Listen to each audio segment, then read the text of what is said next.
Sinuri ng City Engineering Office ang kaligtasan ng iba't ibang pasilidad sa San Carlos City kahapon. Sa ilalim ng Construction and Maintenance Division, isinagawa ang demolition ng nasunog na gusali sa Tandok Elementary School. Kasabay nito, nagsagawa ang Electrical Division ng repairing, troubleshooting, reinstalling at checking ng power supply, habang ang Motor Pool Division ay nagpatupad ng filling of soil para sa containment access ng mga farmer machineries mula sa Barangay Bacnar hanggang Barangay Balete.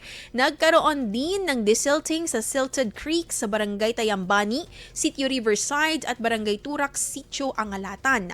Ayon sa lokal na pamahalaan, layunin ng pagsusuri at mga kaugnay na operasyon na mapanatili ang kaligtasan at kaayusan ng mga pasilidad sa San Carlos City.